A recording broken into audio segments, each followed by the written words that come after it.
133 goals in 270 Premier League games.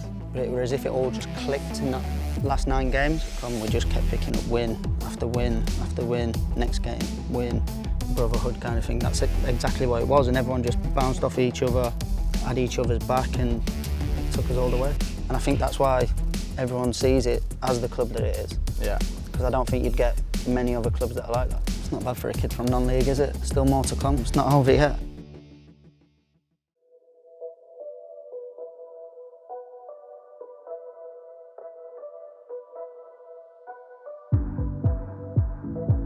Hello everyone, hello Leicester fans. I have been given the honour by the media team to be the presenter for today, the host as you like, to speak with Jamie about his 10 years at the club. So we're going to be putting it into perspective. Classic. I'm made for this. So how's it been, Jamie? 10 years, long time, isn't it? You've had a bit of a roller coaster. It's been very long, but I can literally still remember signing like it was yesterday. It's weird, honestly. You wouldn't think it was 10 years already, but like I said, it's been ups and downs, but some magical, memorable moments. Ups and downs, magical moments, a lot of different haircuts. Yeah, well, got to bring something different every so often, haven't you? Yeah, exactly. I think I've had braids, mohawk, full sweep over. Cornrows at one point, wasn't it? Yep. We're here in Évian at the golf resort. Lovely, lovely setting. So let's have a little putt while we talk. Don't play much. Right, cut. Thank you for watching. Good putt. Lovely weight. Pin out. Yeah, it's lovely. Lovely weight. I'll take. Is that a gimme? Yeah, I'll give you that. I'll give you that. Do you remember what your ambitions were? Obviously, you probably didn't think at that time that you were going to go on to be a Premier League winner, FA Cup winner, Golden Boot. What were your sort of ambitions at the time? Do you know what? It was weird because like I signed for Fleetwood just by playing with my mates basically, and then went to Fleetwood and the dressing room was unbelievable. So it was just like it was exactly the same. But I always think that you play better when you're enjoying yourself. Yeah. Where you can have a laugh and a joke, but as soon as you get on that pitch, you know it's time to just be focused on one thing, and that's getting a win. And I remember one thing. I mean, I think everyone laughed at the time. I spoke to Cumby and Top, and I actually told him I'd play for England, which was miles away. You know what I mean? We were in the Championship, but luckily from knuckling down and working hard, that managed to happen. And then, like you say, you don't think about it back then, but to go on and win the Premier League was massive. Biggest thing that could ever have happened. But you have to forget about stuff like that as quick as possible. Yeah, yeah. You know, you get it once, get that hit of winning, and then you just want it again. So you have to keep knuckling down, forget about it. I think that's a credit to you as well. I think obviously a lot of people, especially like people that tune in from home, will obviously see your jokey side and see the social media side, but they don't necessarily see the hard work you put in training and the games for the lads and as a leader and stuff. So that's what I think you have to. I think if you don't, especially like you say, on training field and stuff like that, I think you're letting your teammates down as well. You know what I mean? Yeah. Yeah. Turn up, do what I need to do at 100%, and then you can go home and you can be that chilled family guy. You know what I mean? I think it's what's needed for the balance, and yeah, you just got to keep coming in, just giving 100% every single day. Tune in, kids. Good advice, that. Par 3, little left to right, little punch up there. Or might not be that left to right. Bit heavy. Just give me a little chance. Bit heavy. Give you a little line, and I think I've got the bigger end of the slope though at the bottom.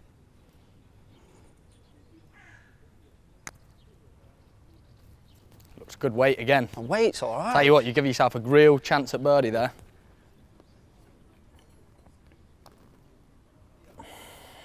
Pushed it. And there's a bit of meat on that bone as well. I'll finish off. Let Vards have a go. Could go anywhere. Par. That was par 3, wasn't it? I don't even know how you line it up. Birdie putt. Oh, he's only got it. Nice. See you later, lads. Thanks for coming. Lovely putt. Right, so Vards, just want to talk to you about your first season in the Premier League. Obviously, that would have been a very big one, and the moment that stands out for me is, obviously, I was just a fan at the time of Premier League football. Playing in the Championship was the game against United. No, it's and the Mohican and the what a massive game that was. And I went for the full Vidal treatment on the air. Was that obviously the first Premier League season when it became like real? Would you say like that you've at the top of the game kind of thing? Yeah, I think like obviously the Man U game aside, the Man U game was unbelievable. Atmosphere, obviously result, what it brought, but we then went on like big losing streak. But the thing we knew, like sitting down and talking as a squad, we weren't getting like battered every game. We were losing a game by like 1 goal. So we knew that we had it in us.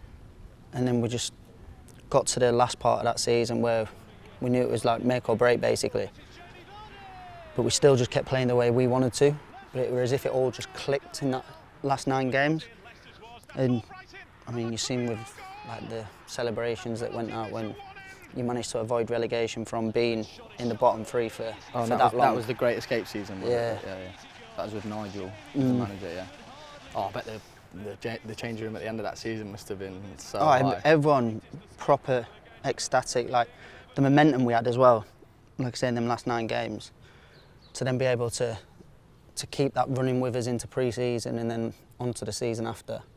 Oh yeah, of course, yeah. Everyone's season that will obviously dreams came true. Never be forgotten. Yeah, let's talk about that as well. Obviously, you say the momentum. Did you feel like the momentum went straight into that pre-season? Obviously, because it would have been. So did Nigel leave in that summer? Yeah, Nigel left in the summer. But did you feel like the momentum from the squad and the players? Yeah, like the vast majority of the team were still there. Yeah.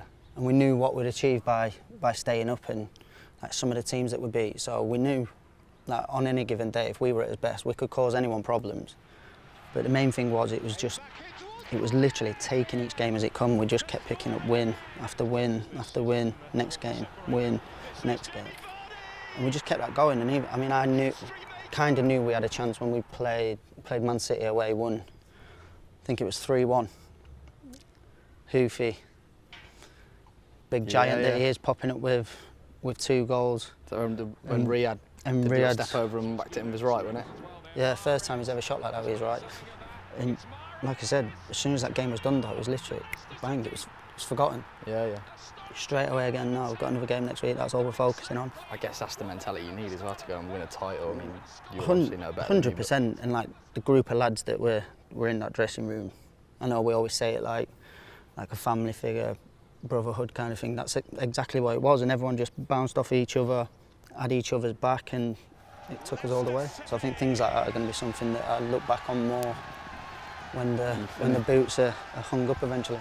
That's probably why you've had such a successful career, if you've got that mindset to then go and reset straight away, even after winning the Premier League. And obviously us winning the FA Cup, I saw it firsthand. It was almost like back in next pre-season, the gaffer and the players were talking about just going again and sorry, wasp interrupting. Bees. But yeah, that mentality of just going again and almost forgetting it. And like you said, when you retire and when you hang your boots up and you look at your medals, that's when you can probably be proud of it. That's when you can think about it a lot more, I think, yeah. Lovely. Right, hole 3. This is a bit of a tough hole. Just use the hill there. It's going to go down now. Lovely way. It's going to feed down. It's going to sit right next to the pin. Oh. Rory. That's a nice stroke. That's lovely. Great weight. Got another look at birdie though, lads. Left myself a big one though. Bit of a tricky one. Right then, I'm not going to try and pretend like I know what I'm doing with this, but I'm just going to have a little read of this. Just a nice little firm one into the right edge, I think. There we go. Birdie, thank you. Sorry for swearing. Thank you. Oh, he's not got the legs. It's all right, we take the par, move on, give you that. Right then, let's talk Europe. You've obviously played in 3 different European competitions now with the Conference League last year. The first one would have obviously been the Champions League, which would have been the pinnacle. We played together in the Europa League and the Conference. What was your thoughts on Europe and obviously that first taste being straight into the Champions League? It wasn't like a gradual straight in way up. Do you know what? It was a strange season, to be fair, because we weren't having the best of like luck in the Prem. But then we were turning up in Champions League games and like picking up wins, and we're like, well, why is this not working? So you're trying to compare to try and get it right in the league, because obviously at the end of the day, the league's first and foremost. But the experience of the Champions League was unbelievable. I mean, I remember at the start of the season, literally all the media was like, oh, Leicester's going to be one that lets England down in the Champions League, and then turns out in the end that we were the ones that got the furthest. But just having that experience, being able to go to like play Atletico Madrid, Seville away from home, and then bringing them back to the King Power for the fans, and like I said, the atmosphere that got created, the noise levels was unbelievable. Yeah, it wasn't to be to get to that next stage further, but I think you can see from that experience that we all gave it as all, over the moon with how far we got. But again, it gives you that taste of it that you want it more. And I mean, when we like together in the Europa League and the Europa Conference, people kind of, especially with the Europa Conference, we've been the first like time it's been on, people just diminish it straight away. But at the end of the day, we got to a European semi-final. Yeah. It's still a big thing. Yeah, and obviously from the outside, it might not look that, but the games are so big, like in Rome, weren't it? And all the fans that went over. And that's what I mean, like having them experiences and actually being in with a chance to get to a European Cup competition like final. It's nothing better. And like I say, it just gives you that taste and you just want it more. I'll take a par 5 if I'm honest. I was going to knock one up there, I think. Into that little it's hill. Lovely. Might hit the cameraman. Sorry, cameraman. You get that a bit as well. I know. That's a really nice stroke, that is. No, it's not enough. That little ridgy hill there. It's fair, you're inside me though.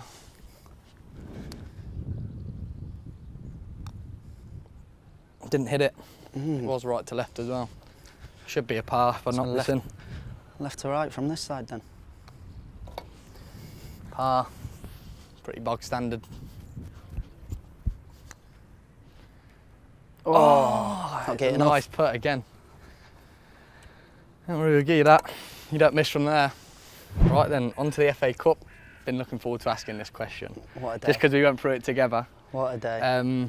Oh, what a day. What do you remember mostly about that?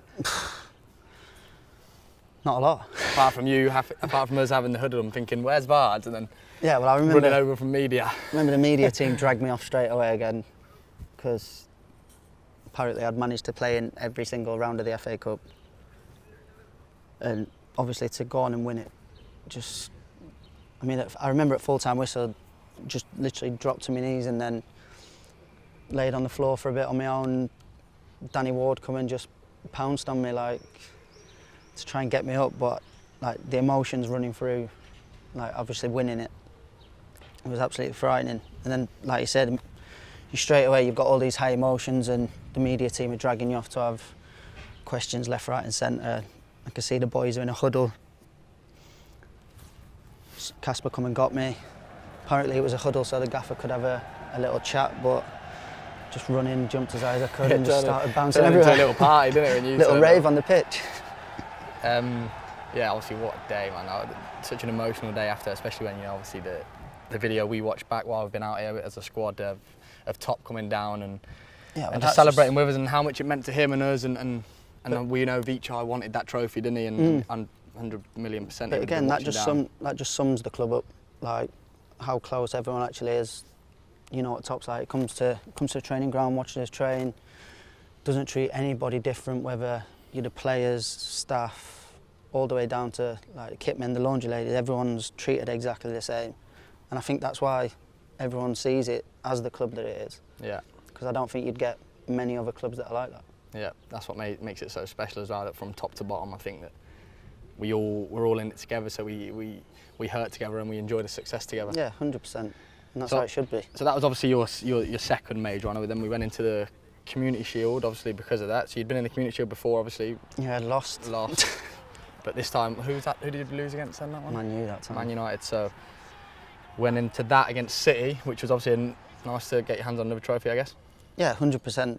I mean, I know a lot of people see it as just like a pre-season ending, really. Still trying to get your fitness and stuff, but at the end of the day, it's another trophy that you want to get your hands on. So to get his hands on it in the way that we did. We battled really hard and obviously come up trumps in the end. Yeah, lovely. Another trophy for your collection to go with many others. Right then, hole 5. I think we're just a little short one into that one right smack bang in the middle. I think we'll give this a par 2 just in case the punters start saying we're playing it too easy. Just a little.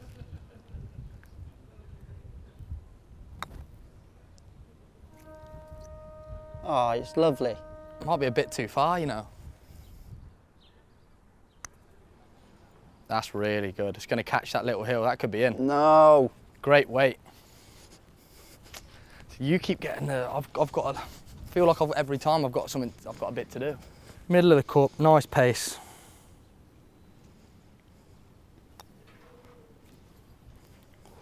Wow. I've got a lot. I might actually need you to go there.